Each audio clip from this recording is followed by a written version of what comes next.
Hello, everyone, and welcome to the 2020 Bible Bracket Madness, or whatever we're calling this.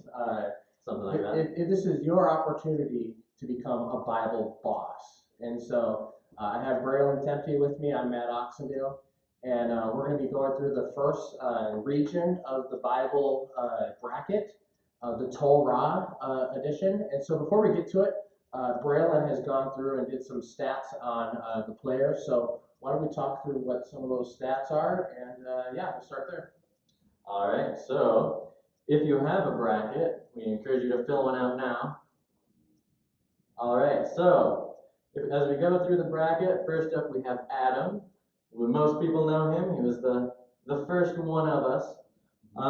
Some of the good things we have to say about him: he is kind of a covenant boy. Some people say that the first covenant was given to Adam, and he was also the first created man, so he has that benefit. I don't know if that's good or bad. And that's obviously he's a one seed because of that. You don't have the rest of any of these without him, so I see that. Yeah, story begins with him. Bad stuff about him, well, as we know, he didn't quite follow through on what God told him to do. No. He had one job. Just the one thing.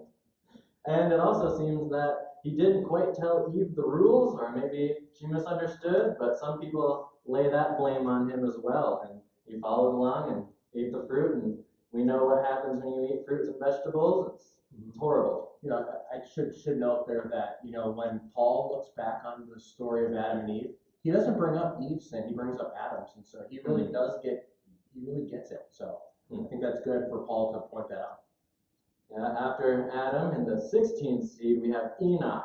He's 16th seed. Most of you probably haven't heard about him, but it seems that he actually lived a pretty good life. He faithfully walked with God, and he didn't even experience a mortal death because God was like, why don't you come walk with me all the way into heaven? And he maybe wrote a book. Maybe. And that would be an apocryphal book or a pseudepigrapha, yeah. I also have that in the bad section because maybe he didn't write a book. We don't know. He's an ancestor of Noah, so that's good, I suppose. But we don't really know all that much about him. Well, let's jump down to we have the next two. We have Joseph and Sarah. Well, actually, should we just get into that first matchup? Yeah, let's get in the first matchup. I don't think this one's even close. We barely need to talk about it. I think Adam takes this one. Any thoughts for you? I put him in. I actually see him going quite far on this. I think Enoch did a good showing, lived a good life, but ultimately, if you're looking at the story of the Bible, didn't do all that much. So, well, let's go over to the board and let's lock Adam in as our first winner of the day.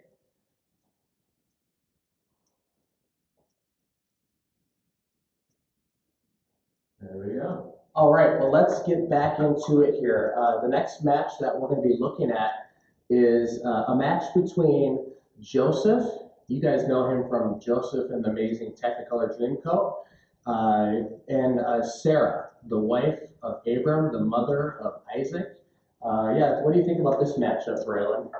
So I think Joseph has some strong features. He rose up to becoming the second in command in Egypt, which is pretty big deal. He also helped save his people when they were all starving and was a good follower of God. But on the other hand, he was a pretty annoying brother. Oh yeah, for sure. He goes to his older brothers, and by the way, he's his dad's favorite son, and it's not even close. And he goes to his brother and says, "I had a dream that you will all worship me someday." And by the way, if you have that dream, you don't share that with your older brothers who don't like you already. Yeah, best to keep that to yourself. Yeah. By the way, there's a very good version of this done by VeggieTales called The Ballad of Little Joe, and it's done as a Western, and it's very well done, so I'd recommend that too. Let's talk about Sarah. Sarah's an interesting one because she's, I feel like she kind of plays the role of victim because her husband Abraham, pawns her off a few times. But what are your thoughts on Sarah? As we know how it works in the church, one of the best features is apparently she was real good looking. So that's got to be a plus. Yep. And one of the funny things about Sarah is, or things that I don't like about Sarah, is this whole thing that happens with her and Hagar, and how she says, "Yeah, Hagar, have a kid with my husband," and then when she does, she disowns her and sends her away. And for this one, I really feel Joseph is stronger. He's an 8 seed, where Sarah's a 9, and it's pretty close. But I'm thinking Joseph. What are you thinking? I'd have to agree. I mean, saving his people and Yeah. did quite a bit for him. Yeah, well, why don't we go to the board and we'll lock that in. So if you're following at home, if you got Joseph, you just earned some points, and we'll tell you about how the points will be collected in a little bit.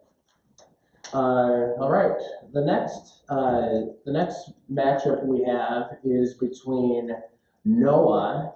This is a big one. Noah versus Judah. What are some of your initial thoughts about this matchup? So in our seating, we have them pretty far apart, but looking at Judah a little more, I think he could have a shot at it. Noah, we know him for the ark, and he was another covenant boy. He got a covenant from God, and had 100 to 120 years of good work ethic. I don't think I could stick to one project that long. No, and I think between Noah and Judah, I mean, what you always find in the brackets is that the 12 and the 5 seed, there's always an upset somewhere. And the only way I could see Judah taking the upset here is if we started playing in the fact that from him, the Messiah will come. It'll be through his line that Jesus will show up in the world, and that's a really big thing. But here's something else, though. I think God could have done it with someone else. I don't know if that's heresy or whatever, but I think he could have picked someone. In the case of Noah, Noah was the only guy. God was like, "I'm going to destroy this thing," but then he sees Noah and he says, let's do this. He restarts humanity with Noah. I'm going to give it to Noah. What are you thinking? Yeah, I'd have to agree. They both had some poor episodes, but I think overall Noah really, he kept the story going. For sure. All right, well, let's go to the board, and if you're following along, you can add, if you got Noah, then that means you got some extra points there. Also, Noah is our kids ministry director here at Trinity. That's kind of fun, so we give him points that way. What do we got next here? Next, we have Eve and Seth. Okay. Eve and Seth, this is a mother-son showdown. Yeah. Seth doesn't get talked about a lot. He's the son that comes after Cain kills Abel, and then Seth is around, and really a lot of humanity will come through him. Eve, again, there's the garden episode, and God calls her the mother of all, or she's the mother of all living. What are your thoughts? What are you thinking about in this one? Yeah, I think Eve, obviously very important, helped create humanity. I think it's a little interesting. She wasn't suspicious of a talking snake. Maybe hold that against her a little bit. But Seth, we just don't know all that much. He's in the genealogy of Jesus, and he seems like the replacement of Abel. But other than that, yeah, I don't see this one being too close. Actually, I think Eve is a strong contender to move on here. How do you feel about that? I think I'd have to agree. Starting the whole thing is a pretty big role. For sure. And she became a suitable helper for Adam, and that was a big deal. None of the animals would work, so we got Eve. So let's Leah, let's go to the board with that one.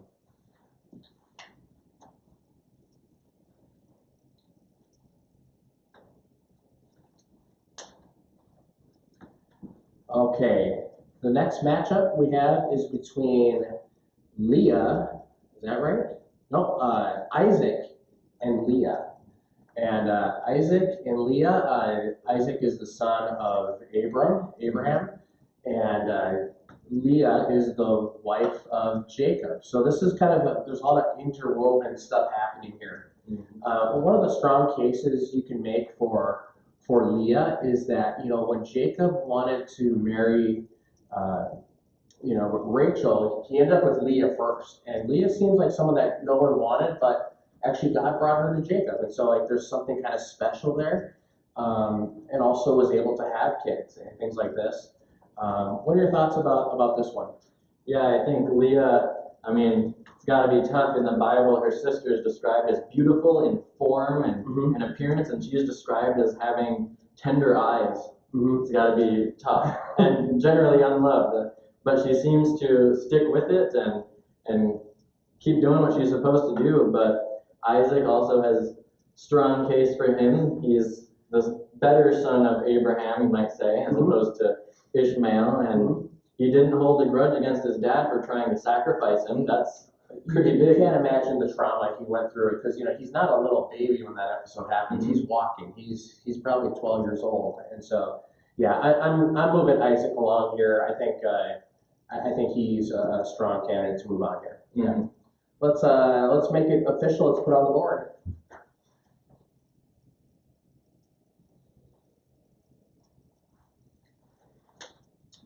And now we have Aaron. We have actually a really big one right here. We have Abraham, the father of Israel, going up against Aaron, Moses' brother, who really is the first priest. What are we thinking here? Yeah, this one is very interesting because you have the person who started the whole Israel project, if you'd say that, and then we have Aaron, who really, without him, there's some question about if it would have continued, because Moses had some difficulties, he had some uncertainty, and without Aaron, it seems like it would have been in a hard spot. The strong case for Abraham is, and I would say this is our third covenant boy. He was a covenant boy, but a covenant old man too. And God made a promise to him that was not contingent on anything that he would do. It was ultimately God saying, I will make you a great nation. I will bless those who bless you. All the people of the world will be blessed through you. And God never took that promise away. That promise was ultimately fulfilled in Christ. I think Abraham, I gave him the edge here. What are you thinking? Yeah, on the flip side, Abraham has a couple episodes passing his wife off as his sister and some other weird stuff. And Aaron, he made a golden calf. And so they both had some pretty bad episodes, but I think when you're pushing the story of the Bible, I'd say it's got to be Abraham. Yeah, I agree. He is in the Gospel of Matthew, we see that Jesus is the fulfillment of Abraham's family. So yeah, I'm fine giving this one to Abraham. I see him to continue doing well in this tournament. Let's go to the board on that one. And if you're following along with your bracket at home, go ahead and give yourself a gold star if you got Abraham. And if you don't, you can give yourself a sad face or something like that. So let's move on to the next matchup here. We're really moving fast through these first round games, but they're pretty easy to call, I think, actually. The next one we have is Jacob versus Rachel. Husband and wife. We have Rachel at a 10 seed and Jacob at a 7. And I'm surprised to actually see Rachel ranked this high. And I'm surprised to see Jacob ranked this low. Does that make sense? Yeah. Because, I see Rachel as, she's the one that Jacob really wanted, and, and then I guess she's just not that interesting to me. Yeah. It sounds weird to say that about someone in the Bible, but she just doesn't do much for me as far as the biblical story goes.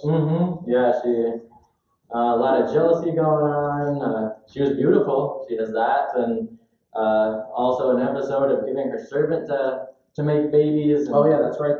What was the pomegranates or there's a certain kind of fruit. Mandrake. Yes. Yeah. Trade for babies. So yeah, there was that. And then we have Jacob or Israel. Jacob When you talk about the story of Israel, it's hard to talk about it without Israel. So some of that. Out of him, his kids would become the 12 patriarchs. And I love Jacob as a character in the Bible, not because I think he's virtuous, but because he's so real. And he wrestles with things and he wrestles with people. And I feel like a lot of us can relate to that. And, my favorite story in the Bible, one of them is when he wrestles with God and he overcomes. And, who other than someone like Jacob would actually wrestle God all night long, and he walks away definitely changed. But yeah, I think Jacob is a strong case to win this one. It's weird putting a wife and a husband against each other. Yeah. But what are your thoughts? Yeah, I think the one downside for Jacob is that he kind of stole his way into his position. Yeah, you know what's interesting though? It seems like when you look at all of the sons of Abraham, nothing really goes the way it's supposed to go in the ancient world. Mm-hmm. It's always the first son who gets the promise, but when it comes to even Isaac, Isaac is the second born, and he gets the promise. Jacob, second born, he gets the promise. Seth was third born, Yeah, keeping Seth, the yeah. line going. And so maybe there's something there that there's a pattern going on that God's breaking these things down. But yeah, let's if you put Jacob in there, we're going to put him on our board as official.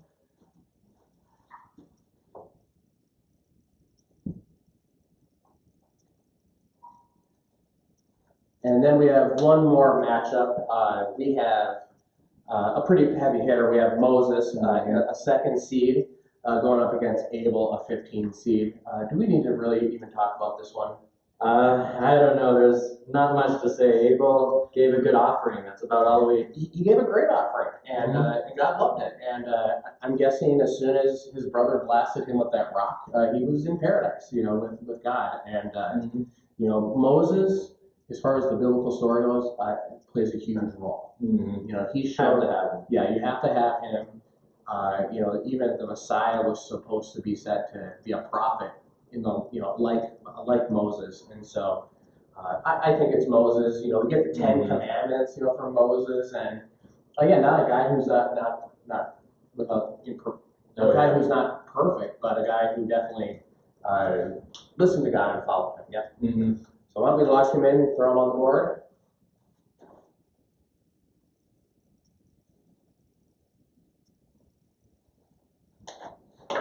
All right, we are moving on into the round of, is this the round of 32 now?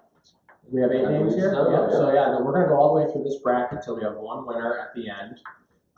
So this matchup we have here is Adam versus Joseph. Both Adam and Joseph, I think, really dominated their first games. Absolutely. Yeah.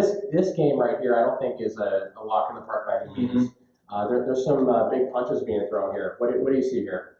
Yeah, I mean, what we know of Adam is so little. Like, other than being the first man and some of the starting stuff, other than that, there's not a whole lot we have to say about him.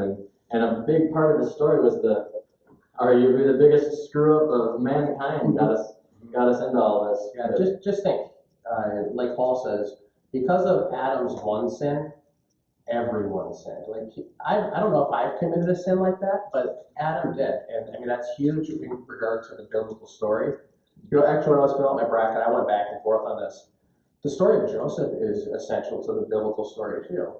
Without him, you don't have the Israelites getting to Egypt. You don't have him saving, that whole nation during the time of those famines. I could see either one, making a strong guess. What's your thought on this one? I think Adam has a pretty strong showing because we have the first Adam and then Jesus as the second Adam. And when you talk about the story and the parallels, it's pretty significant that Adam is parallel to Jesus. That they're kind of the beginners of something new. So yeah, I guess I can see that. I like the Joseph. Maybe I just like the Joseph story so much. Who doesn't like the tension when he hides the cup in his brother's bag? I mean, it's suspenseful. But I do think Adam plays a bigger overall point in the story. So I would move Adam on to the Sweet 16. Yeah, I think he's advancing. Let's put him on the board.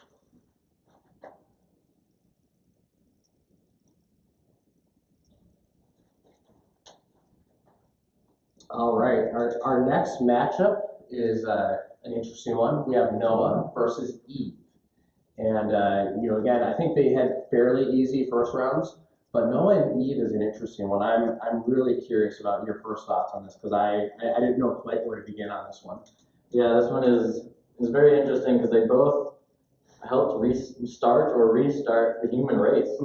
So big roles in the Bible story. And Mhm. I think Noah has to have some weight because he was seen as a good guy. Like he was chosen because he loved God and he really stuck with it and did what he had to do. And Eve, we have kind of a back and forth, not trusting God and trust his motives, and then eventually kind of going along with it. But And she's pretty much absent from the story after those first few chapters. Again, Noah is, his story is a longer story. It is a recreation story, and so I think this is where I'm gonna. I mean, this is a tough choice, but I think I take Noah here. What are you thinking?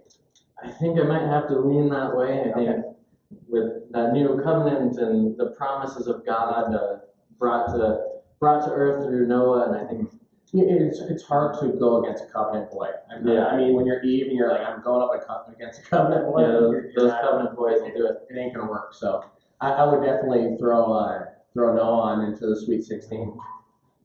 I think well deserved too.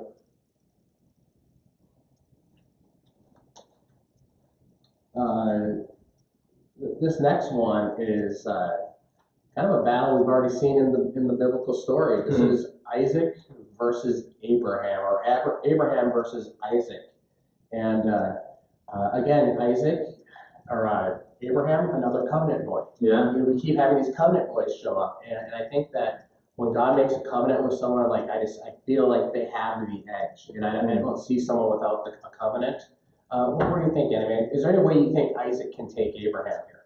I mean, I think it would be tough. I think that his role was significant, but not quite as significant, and he definitely followed the sins of his father. Also had a whole wife is my sister thing going on that happened over and over again. Why did that happen over and over again? And why did, if I'm writing the Bible and I want to make my religion look good, I'm not adding that. What do you think? What's going on there? I mean, I think it has to show that they're broken people. It's world's full of broken people. If you're looking for heroes that come in to save the story, this is not the best religion for you. Sure, yeah, and and this isn't the part where the hero's going to come in either.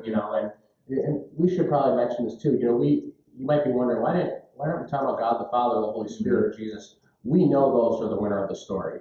We're going with every other person, and so again, we're putting it against the biblical characters here. So yeah, I mean, I'm thinking I put Abraham through here. I don't think it's that close either. Yeah, I think it would have to be. I mean, that covenant is a big one. Out of all the round of 32 matchups, I think this is the least exciting. I really don't think much is going on here. Yeah, let's move Abraham on.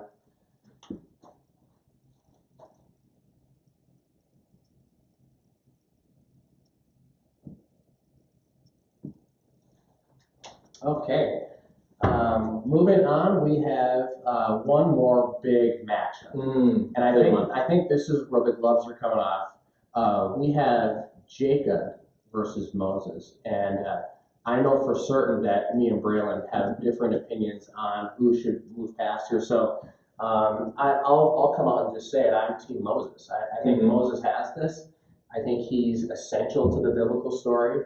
And you have Isaac. What are your thoughts on? I'm sorry, Jacob. Yeah. What are your thoughts on moving Jacob through here versus Moses?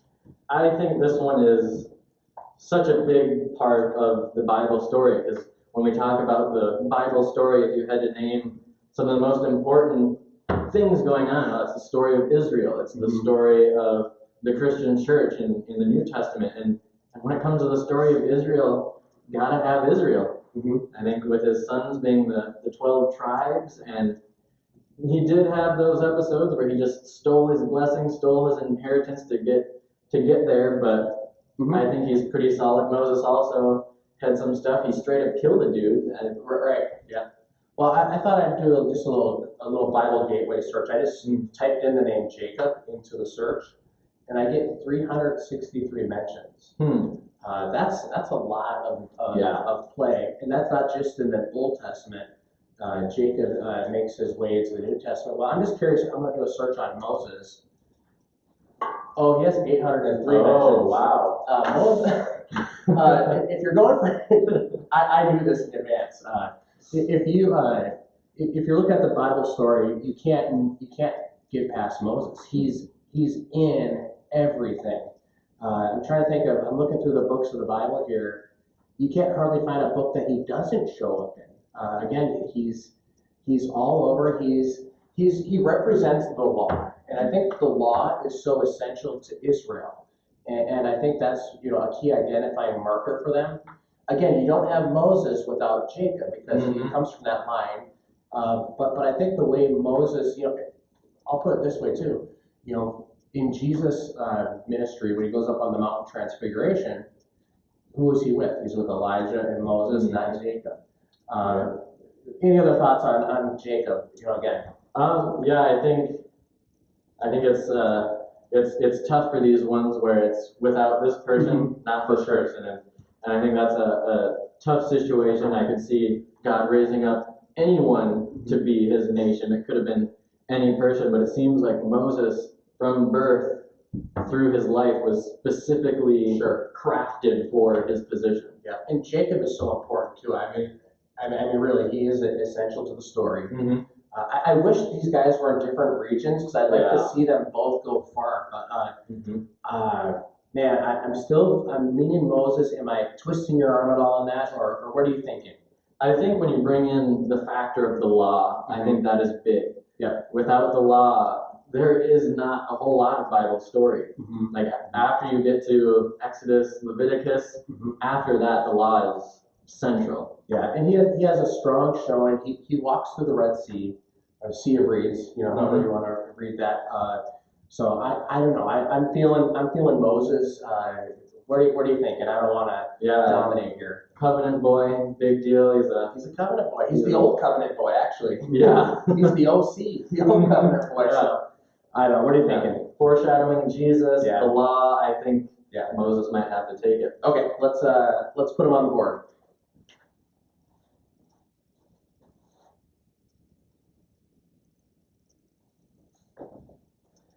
And I think that now brings us to the end of the Sweet 16. Yeah. We're now moving into the Elite 8. And we're going to have two matchups. And these are going to be, I think there's going to be some drag out fights here. I'm going to edit that probably. But the first one we have is Adam versus Noah. Is that what we have? Yep, Adam versus Noah. And man, this is an early Book of Genesis throwdown right here. You have the first person against the next first person. Yeah. Or the last person, and then the first person. I think Adam is a good call. I think either of these can win. I think either of them could do it. But are you leaning one way or the other on either of these guys? I think it's really tough to argue with being the first man in the Bible story. I see Noah restarting everything and all of that, but really he was just a man who followed God, and you would think that God would raise up someone to do that. And Adam, there was some intimacy. He walked with God. He knew God.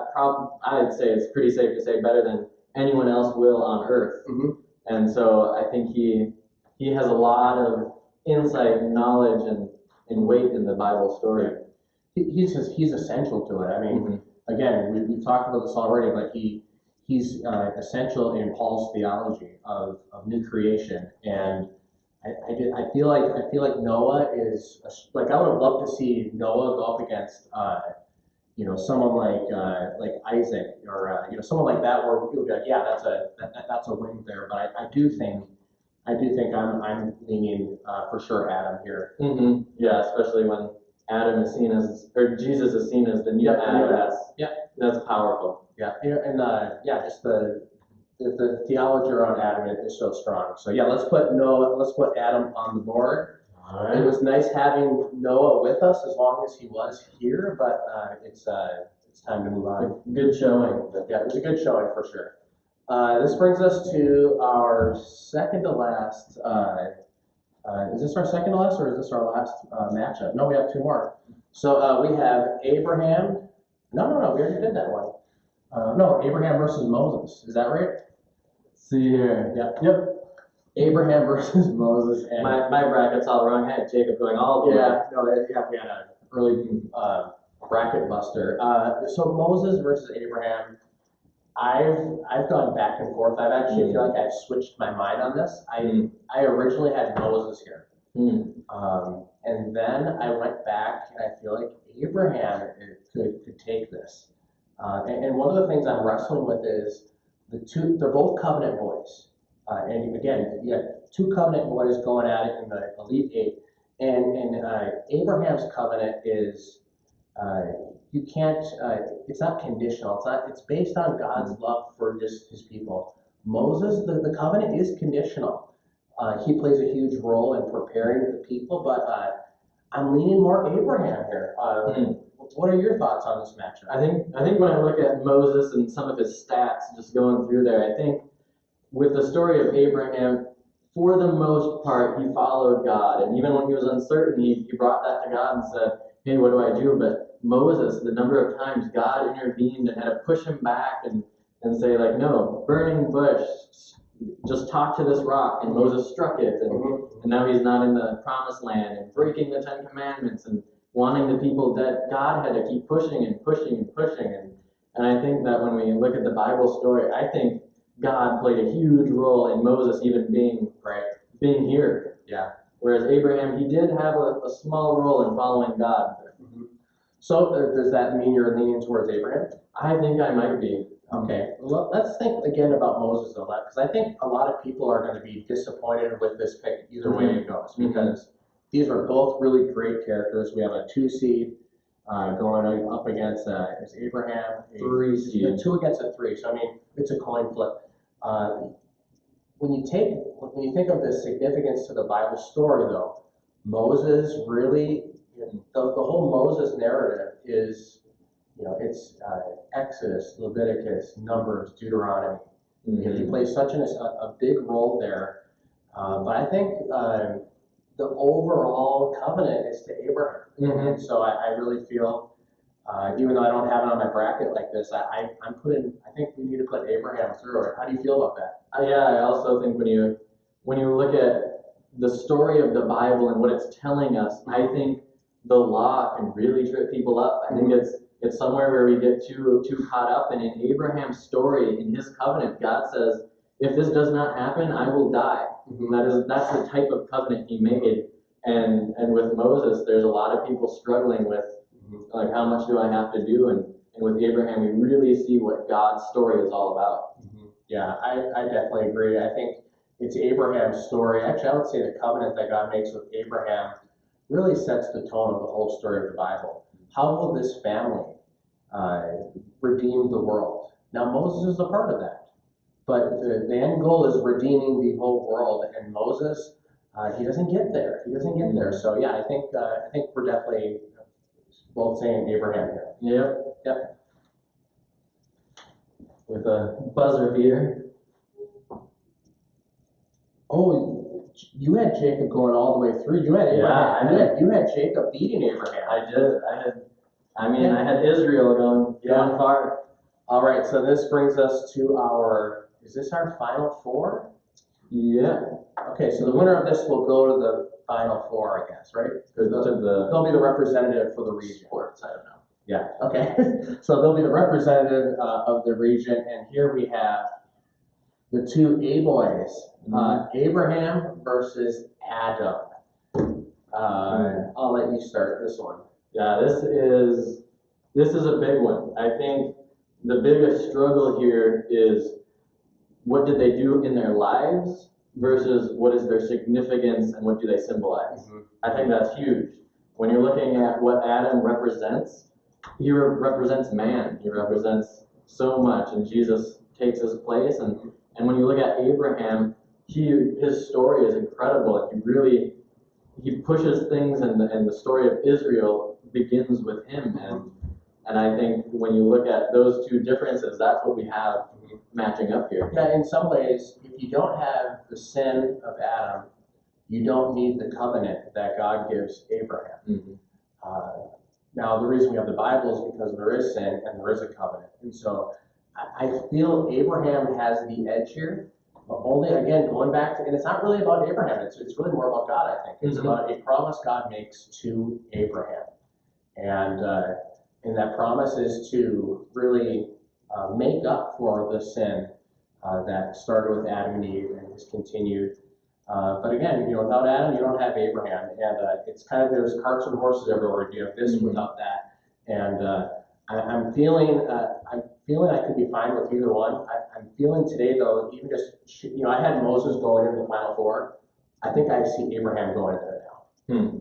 Yeah, and I think when I'm thinking about the Bible story, so much of it is about God stepping in and redeeming his people and restoring his people. And what we have in Adam is really the fracturing of it and kind of the brokenness. And then we see the actual story of God and Abraham with restoration. I feel like when you look at the whole story of the Bible, Abraham really fits that mold. Yeah, and I feel good about that. I think we're moving Abraham on. He will be the representative from the Torah region in the Final Four, and so that's super exciting. Again, as we went through this, let's put him on the board. As we went through this, we really didn't know what we were going to get to, but now that we have him in the finals here, that's pretty exciting. Abraham. Looks good. Abraham, the covenant boy is moving forward into the Final Four, and if you're following at home, here's how you're going to score your bracket. If you have a win in the first round, those first matchups that we did, you get 1 point for those. For every win in the next one, you get 2. For every win in the next one, you get 3. Every one in the next one, you get 4. So the points get more the deeper you get into the tournament, and so. You can add up your points, and you can even share in the link below on this channel how many points you got, where you're at in the feed, and we'll be bringing the next region. I think we're going to do the prophets region next, prophets and writings. But yeah, any final words or thoughts on this? Yeah, we'd love to hear from you. Obviously, this isn't in the Bible, who's the most important. So if you disagree with us, we want to hear it. You can comment, and if you disagree in the comments, let's keep it polite and loving, because isn't that the point of the Bible? Yeah, absolutely. And I think one of the takeaways here I'm seeing, and I wasn't expecting this, is that we're seeing that in all the great people of the Bible, we're seeing a great God behind them. And it's pretty fun to see Abraham moving on. I feel totally good about that. And look forward to doing the next region in the next few days. So have a good one. Peace. We'll be back soon. See you. All right.